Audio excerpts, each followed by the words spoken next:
안녕하세요. 이것이 신앙 고백이다. 시리즈 7권 중 세 번째 책 하이델베르그 교리 문답서 제4주일의 제11문의 첫 번째 시간입니다. 제4주일이 이제 9문부터 시작을 해서 11문까지 이제 전개되는데요. 오늘은 그 마지막 11문의 내용입니다. 사주일의 주제가 불순종에 관한 거로서 그 첫 번째입니다. 여러분이 책이 있으시면 125페이지로 가서 저와 함께 그 질문이 무엇이고 답변이 무엇이고 그것의 의미가 무엇인지 살펴보도록 하겠습니다. 예, 125페이지로 왔습니다. 125페이지입니다. 그런데 하나님은 역시 자비로운 분이 아닌가? 멀시풀하지 않나? 이렇게 질문을 던집니다. 하나님은 정말 자비로운 분일 뿐 아니라 정의로운 분이다. 아주 중요한 merciful just다. 이것은 아주 중요한 것이라고 제가 늘 여러분에게 말씀을 드립니다. 어떻게 중요성을 제가 설명하는지 여러분 함께 했으면 좋겠습니다. 그래서 그분의 정의는 그분의 가장 높은 위엄에 사양하여 범한 죄가 엄하게 몸과 영이 받는 영원한 처벌을 받는다라고 했습니다. 제가 이 강의하면서 제가 늘 여러분들에게 했던 말, 정의는 처벌을 받아야 만족을 한다. 이게 이제 구속사역이죠. 우리가 흔히 말하는 구속사역입니다. 그러면 벌을 받는, 처벌을 받는 퍼니시먼트로 말하거든요. 이게 몸과 영으로 받는 거예요. 그래서 이것이 죽어심이었죠. 그리스도의 죽어심, 십자가상에서 이제 죽어심이 구속사역이다. 이렇게 우리가 보는 거죠. 아주 중요합니다. 이것과 또 함께 나란히 가는 부분이 있죠. 그것은 하나님의 진노와 그 다음에요, 저주를 받아야 하는데 자신을 희생제물로 드림으로 어떻게 되었을까요? 예, 바로 진노를 풀어줬죠. 그래서 누구로 드림, 이렇게 이제 한 어근이 형성이 되는 겁니다. 이것은 구속 사역을 인간의 입장에서 본 설명이고, 이것은 정의, 그리고 처벌, 죽으심, 만족, 이 네 가지는 하나님 측면에서 본 구속 사역이다. 이렇게 보면 참 이해하기가 좀 쉬우리라고 봅니다. 자, 그러면 한번 읽어보도록 하겠습니다. 제10문은 하나님의 정의에 관하여, 제11문은 자비함에 관한 신앙 고백이다. 전자는 유기된 자에게, 후자는 선택된 자에게 나타난다. 하나님은 자신의 영광을 명시한다. 유기된 자라고 꼭 집어 언급을 했지만 실제로는 모든 인류가 그 대상이다. 왜 그럴까요? 타락 후의 상태에 있기 때문이죠. 이 안에는 유기된 자 그리고 선택된 자도 함께 있는 것입니다. 타락으로 인해 모든 자는 선천적으로 일반 출생법으로 죄성을 지니고 태어난다. 다른 말로 말하면 유전성을 가지고 있다. 이렇게 우리가 고백합니다. 타락 후의 상태에 있는 인간은 예외 없이 타락에 대한 하나님의 정의에, 그러면 이 두 부류가 다 심판의 대상이죠. 그 정의는 일시적이고 영원한 처벌을 받는다. 정의로운 심판이 있기 때문에 우리가 칭의라고 말할 때 이거잖아요. 결국은 정의롭다라고 하는 말을 우리는 칭의라는 것으로 어렵다 여겨짐 이런 것으로 우리가 해석을 합니다. 상당히 흥미있는 거죠. 의가 정가되었다면 righteousness인데 왜 justification이라고 하는가? 자, 이 점에 여러분 주목하셔서 오늘 답을 찾아갔으면 좋겠습니다. 자비로우신 하나님은 선택된 자에게 자비함을 명시하는데 이것이 이제 영광이라고 말하는 것도 크게 차이는 없어요. 그래서 who, he, 이거 대문자로 써야죠. he is. 그분이 어떤 분이신가?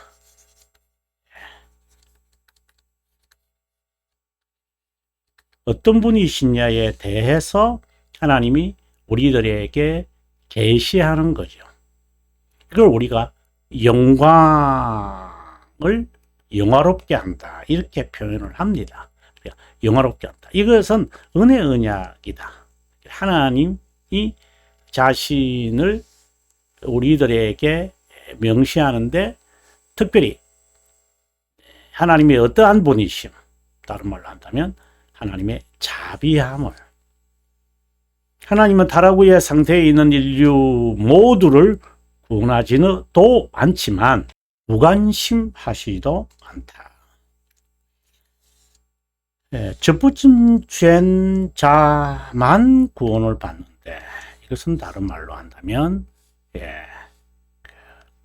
의롭다 여김을 받은 자를 말하죠. 이들에게만 참된 믿음을 선물로 베푼다. 아주 중요한 내용입니다. 그들에게만, 특별히 우리가 돌트레이터 2장 8항에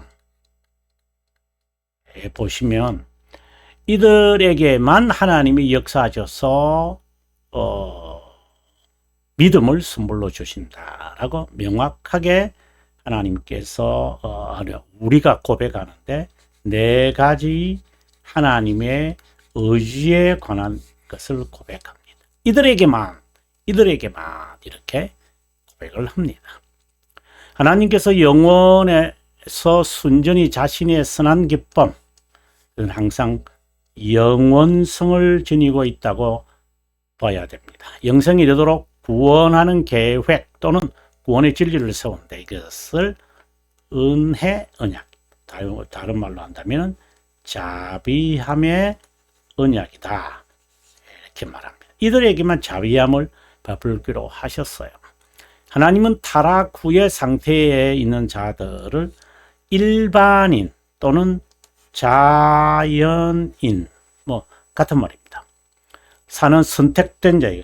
그들처럼 살아가는 선택자. 앞서 제가 타락 후의 상태에 있는 인류는 두 부류가 있다. 하나는 유기된 자, 또 하나는 선택된 자다. 이들이 다 죄인이죠. 그 가운데서 선택된 자를 딜리버 하시고 세이버 이제 하시겠죠. 네. 자비함을 명시한다. 그래서 자비함의 언약이다. 그래서 자비함을 시간에 나타낼 때 그 언약의 방식을 하나님이 취하시거든요. 그래서 자비함의 언약이다. 그래서 이제 개혁 신앙을 우리가 개혁 신앙이다 할 때 그 핵심을 언약 신앙이다 이렇게 보는 거잖아요. 언약 신학의 핵심이 바로 자비함이다 이렇게 보는 거예요. 칼빈 선생이 우리들에게 분명히 명시하고 있는데요.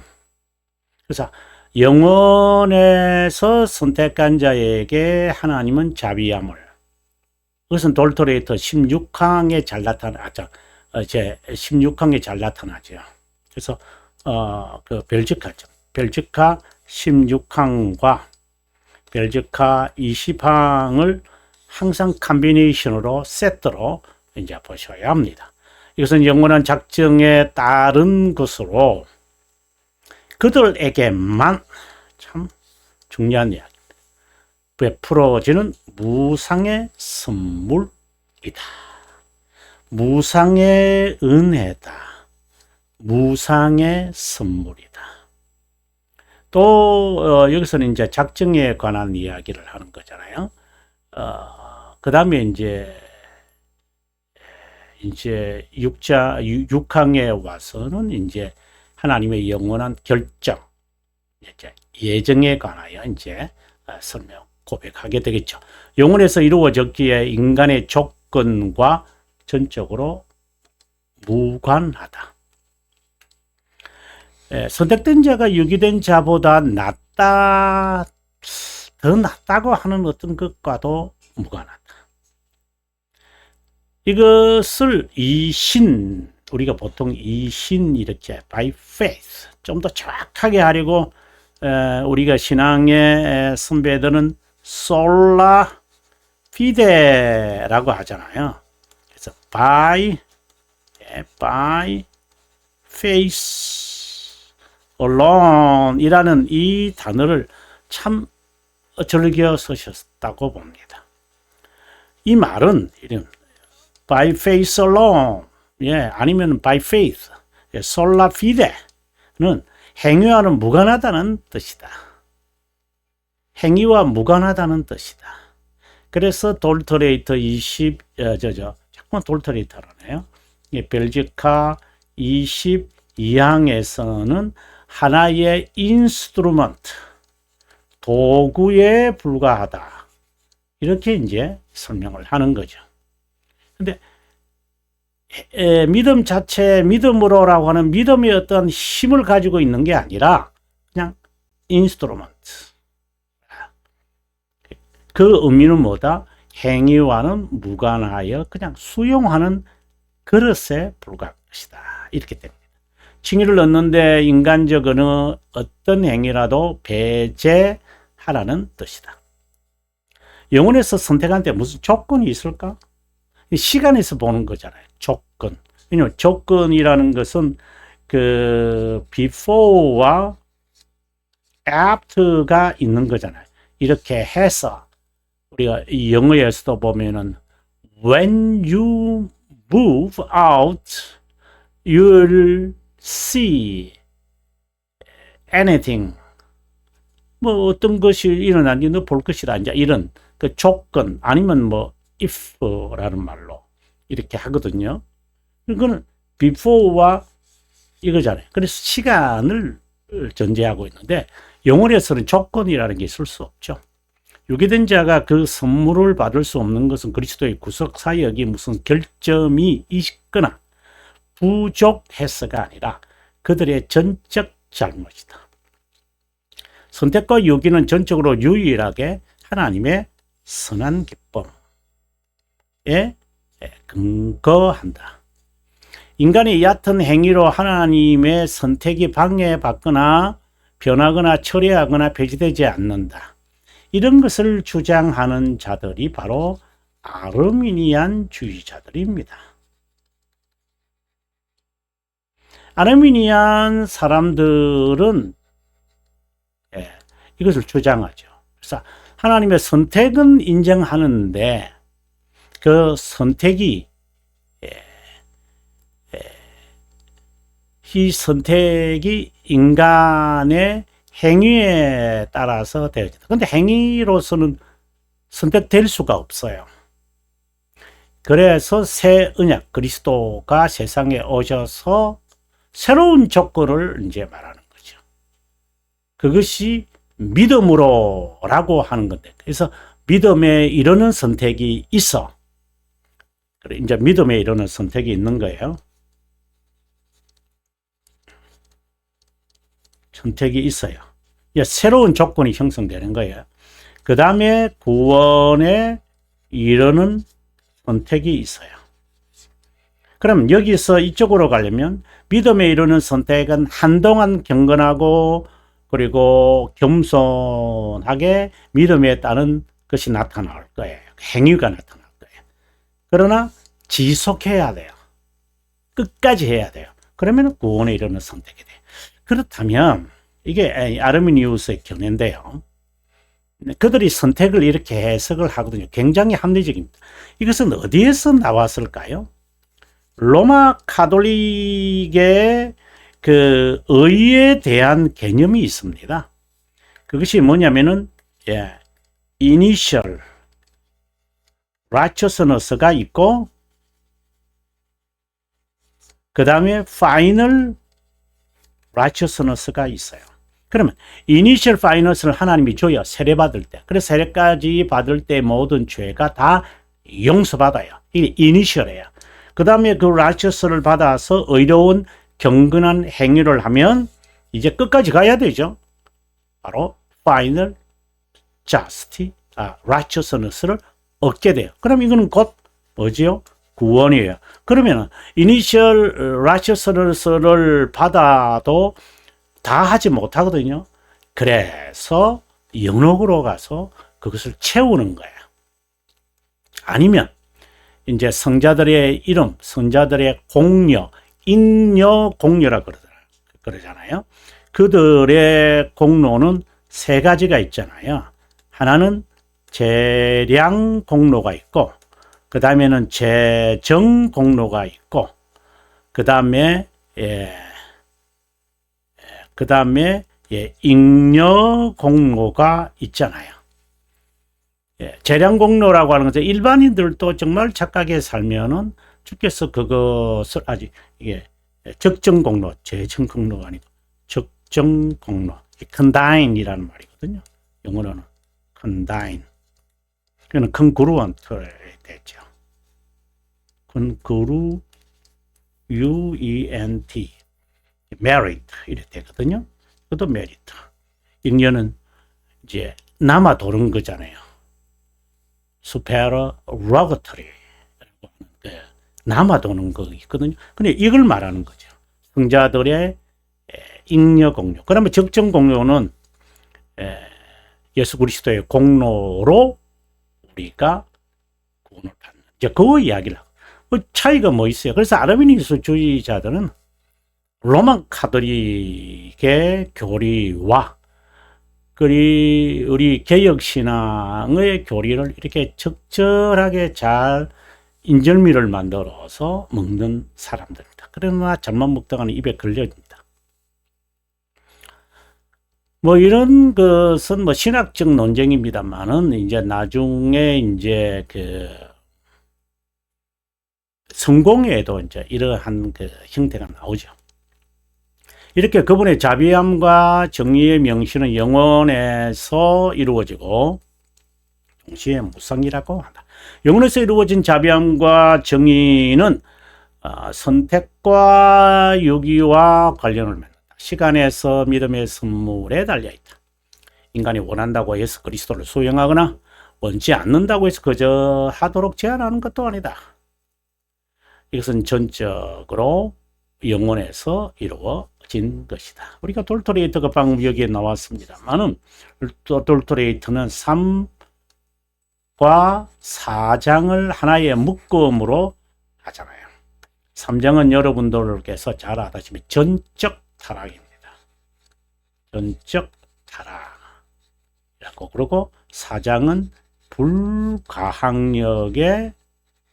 불가항력의 은혜다. 이렇게 되거든요. 이걸 이제, 이거는 1항에서 10항에 나오고, 11항에서 17항까지 이제 연결되어질 거예요.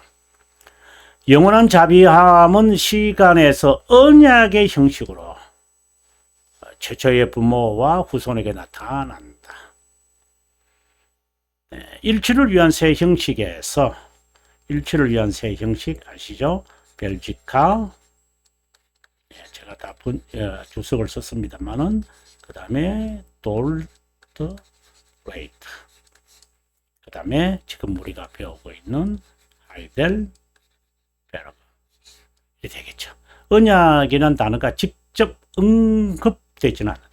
이게 웨스트민스터에서 되어지는 거죠. 특별히 웨스트민스터 신앙고백서의 6장이 이제 그 7장 7장이 이 언약에 관한 것입니다. 인간은 마귀의 말에 기울여서 의도적으로 생명의 계명을 어겼다. 아담의 모든 자손이 최초의 부모의 죄로 인해 멸망과 파멸에 빠졌지만 하나님께서는 자신의 자비함과 정의를 명시하셨다. 하나님의 순전한 사랑과 자비함은 그 상태에서 그분이 선택한 자를 구하시고, 흔히 은혜 언약이라고 불리는 둘째 언약을 통해 구원의 상태로 이끈다. 언약은 타락한 인류 중에 선택된 자를 향한 구속, 자비함과 정의가 어떻게 시작하는지 알린다. 자, 그리스도 예수님 안에 명시된 속성은 여기서 하나 또 좀 더 집어넣는다면은, 네, 하나님의 속성, 이렇게 하면 좀 더 좋았을 뻔했네요. 자비롭고 정의롭다. 하나님에 대한 지식을 말할 때, 하나님에 대한 지식, 가장 고상한 지식 가운데 하나가 하나님에 대한 지식이고, 또 하나는 우리 자신에 대한 지식이죠. 그분은 언제나 인류에게 자비함과 정의로 나타내신다. 이것은 성경적 하나님에 관한 간략한 내용이다. 자비함은 선택된 자에게, 정의는 유기된 자에게 명시된다. 별지가 16항 아주 중요하게 다루어져야 한다고 했습니다. 타락의 상태에 있는 오고 오는 세대의 모든 인류에게 내린 하나님의 진노에 대한 저주가 어떻게 선택된 자에게 리무버하고 자비함이 베풀어지는지, 그 과정을 주목해야 한다. 답은 명료하다. 하나님의 영원한 작정에 따른 것이다. 영원에 있기에 선택이라 하고 시간에 있기에 믿음이라 한다. 여러분, 이것은 아주 중요한 겁니다. 우리가 보는 것은 믿음으로밖에 보이질 않죠. 자발성밖에 나타나지 않아요. 수용하는 것, 내가 수용하는 것 보죠. 하지만 선택이다. 그럼 이 두 관계는 어떻게 돼요? 네, 포함 관계다. 잊어버리면 안 됩니다. 이것은 요한복음 3장 16절의 올바른 해석에 따라 제1원인, 요 자세한 내용은 여러분 돌터레이터 1장 2항에서 답을 찾아야 합니다.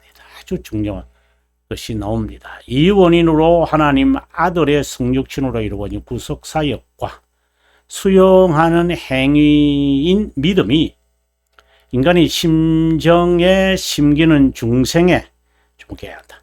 영원한 자비함의 선언이 제1원인, 자비함이 정의의 대상인 인류 중 선택된 자를 위한 구속사역은 이 원인 중에 첫 번째, 다른 말로 한다면 성육신이 됩니다.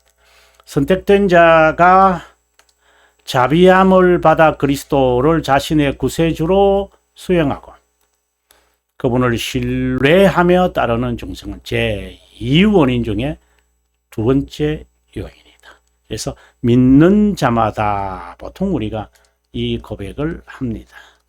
믿는 자마다. 정의에서 자비함이, 진노에서 저주, 진노와 저주에서 은혜가 어떻게 나타나는지 그 과정을 간과해서는 안 된다. 구원의 진리는 신적 의지의 선한 기법, 목적, 합의를 말하는 것으로 영혼에서 은혜와 영광, 구원과 구원의 길을 일컫는 말이다.